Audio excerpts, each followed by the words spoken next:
Temos falado sobre a soberania de Deus em episódios recentes. A soberania total de Deus deveria nos fazer menos inclinados a orar, já que podemos entregar todas as coisas em suas mãos? A pergunta é de uma ouvinte chamada Jane. Querido pastor John, acredito ser verdade o que você diz sobre Deus ser mais glorificado em nós quando estamos mais satisfeitos nele. Minha pergunta para você é esta. Você acha que uma pessoa pode estar tão satisfeita em Deus que isso a leva a não ter o desejo de pedir nada a Ele? Mesmo quando as coisas parecem dar errado, tem a tendência de sentir profundamente que o louvor, em vez de petição, está no meu coração. Muitas vezes louvo ao Senhor em ação de graças, que considero ser uma espécie de oração, mas raramente peço ou busco a intervenção de Deus. Em 1 Samuel, quando Israel implora a Deus por um rei, Deus os adverte contra suas orações, mas como eles persistem, ele finalmente diz a Samuel para ouvir o povo e dar-lhes um rei. 1 Samuel 8, de 7 a 22. Então, orações podem mascarar desejos que são opostos aos desejos de Deus. Será que quando eu oro para que as coisas mudem, seria mesmo um desejo santo? Acho que me sinto mais segura e feliz aceitando, na fé, o que quer que o Senhor traga em minha vida, ao invés de pedir para Ele mudar essas coisas. Isso é uma abordagem errada da vida com Deus? Sim, é uma abordagem errada da vida, mas talvez não pela razão que você pensa. Não discordo que você tenha dito várias coisas muito verdadeiras, muito importantes. Por exemplo, você diz que orações podem mascarar desejos que são opostos aos desejos de Deus. Isso é verdade, porque Tiago 4,3 diz: Pedis e não recebeis, porque pedis mal, para esbanjardes em vossos prazeres. Então, claramente, podemos tratar Deus como um mensageiro em nossas orações. E quando o sino toca e enviamos nossa oração, nós dizemos a Ele para nos trazer coisas que nós vamos usar de forma errada. Então, isso mesmo, essa é uma observação crucial.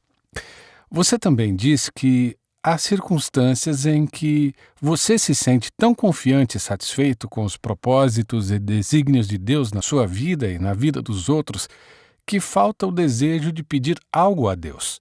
Bem, sim, há momentos na vida em que é exatamente assim que devemos nos sentir. Quando Cristo deixou claro a Paulo que o espinho na carne era a vontade de Deus, ele parou de orar para que o espinho fosse removido e disse: "Mais me gloriarei nas fraquezas, para que sobre mim repouse o poder de Cristo." Isso você lê em 2 Coríntios 12. Mas o problema com sua abordagem à oração é que você enquadrou a questão da oração de tal forma que ela trata a oração apenas como uma resposta ao que acontece com você, em vez de tratar a oração também como uma ferramenta de intervenção poderosa na vida de outras pessoas pelas quais você ora. Por exemplo, você diz: "Eu me sinto mais seguro e feliz aceitando na fé o que o Senhor traz em minha vida, em vez de pedir a Deus para mudar essas coisas." Assim você enquadrou a questão inteiramente em termos de você como um destinatário passivo com Deus trazendo coisas em sua vida, em vez de enquadrar a questão da oração também em termos de você ser uma pessoa ativa no mundo, buscando cumprir a vontade graciosa de Deus enquanto você ama outras pessoas. Então, deixe-me tentar explicar assim. Faça esta pergunta. Acho que todos nós devemos fazer esta pergunta em nossas vidas.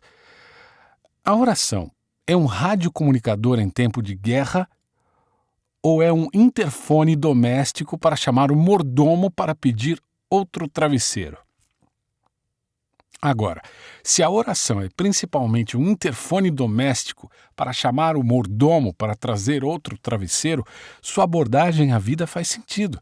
A saber, deixe o mordomo sozinho e contente-se com o travesseiro que ele trouxe ontem. Certo, isso é bom. Mas se a oração é um radiocomunicador em tempo de guerra, projetado para chamar o poder divino do quartel-general militar para dar-lhe a capacidade de derrotar o diabo e vencer a tentação e assumir riscos piedosos por amor e espalhar o evangelho em lugares perigosos e resgatar os prisioneiros espirituais por trás de linhas demoníacas e estabelecer justiça e fazer atos de misericórdia, sua abordagem à oração é totalmente inadequada.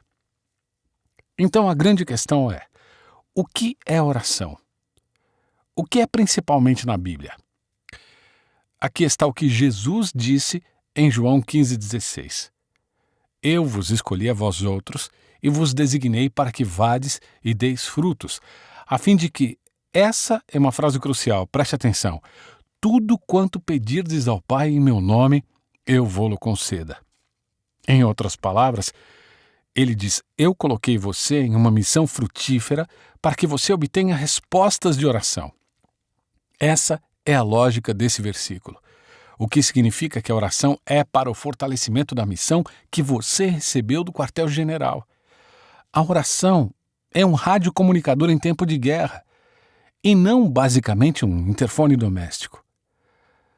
Paulo disse: irmãos, a boa vontade do meu coração e a minha súplica a Deus a favor deles são para que sejam salvos. Romanos 10:1. Paulo está falando de seus parentes judeus. A oração é para a salvação das almas perdidas, e há muitas almas perdidas no mundo. Oh, meu Deus! Ele está falando de invadir o domínio de Satanás e libertar os cativos. Paulo disse em Efésios 6,17: toma a espada do Espírito, que é a palavra de Deus, orando em todos os momentos no Espírito. Então, pegue a espada orando. A oração é para o empoderamento de empunhar a espada do Espírito, que é a palavra de Deus, enquanto batalhamos contra o maligno. Jesus disse: ore fervorosamente ao Senhor da seara para enviar trabalhadores para a sua seara. Mateus 9:38, Lucas 10:2. Em outras palavras, a oração é um radiocomunicador em tempos de guerra para chamar o quartel-general e dizer: reforços, por favor, reforços. Temos uma missão a cumprir e não temos pessoas suficientes para fazer. Deus envia os reforços. Jesus disse: se vós, pois, que sois maus, sabeis dar boas dádivas aos vossos filhos, quanto mais o vosso Pai que está no céu dará boas coisas àqueles que lhe pedirem. Mateus 7:11. Em outras palavras, ore. Ele lhe dará coisas boas. E então ele diz: portanto, outra frase crucial, preste atenção, tudo que você deseja que os outros façam a você, faça também a eles. Mateus 7:12. Qual é o significado disso? A oração é um radiocomunicador em tempos de guerra para chamar toda a capacitação necessária para tratar os outros da maneira que gostaríamos de ser tratados. Então eu gostaria de encorajá-lo a reformular a maneira como você pensa sobre a oração. A questão não é principalmente: posso me contentar como um destinatário passivo das circunstâncias que Deus traz? Em vez disso, a pergunta é: eu tenho dentro de mim todo o poder necessário para fazer todas as coisas que sou ordenado a fazer na Bíblia? E a resposta é que você não tem, e eu também não tenho. Nenhum de nós tem em nós o poder necessário para fazer o que nos é dito na Bíblia. Devemos ter o poder de Deus, e Ele nos ensinou a pedir por Ele. Não temos o poder de santificar o nome de Deus. Devemos pedir por isso. Não temos o poder de buscar primeiro o reino de Deus. Devemos pedir por isso. Não temos o poder de fazer a vontade de Deus do jeito que é feita no céu. Devemos pedir isso. Não temos nem o poder de nos alimentar. Temos que pedir o pão de cada dia. Não temos o poder de perdoar aqueles que nos ofendem. Temos que pedir essa graça. Não temos o poder de escapar da tentação. Devemos pedir por esse livramento. Em outras palavras, não tenha medo de estar pedindo a coisa errada quando estiver pedindo ajuda divina para fazer o que Deus lhe disse para fazer. E praticamente tudo o que Ele nos disse para fazer. Não podemos e não devemos fazer em nossa própria força, mas na força que Ele nos supre. E Ele determinou que Ele vai fornecer esse poder em resposta à oração, e é por isso que Paulo disse em 1 Tessalonicenses 5,17, orai sem cessar. porque temos coisas a fazer em cada momento da nossa vida, as quais não somos capazes. E Ele espera que nos apoiemos nele para fazê-lo. Então, vamos ser um povo que durante todo o dia está usando este indispensável rádio comunicador de guerra para pedirmos a ajuda que precisamos. E assim, lutarmos o bom combate da fé.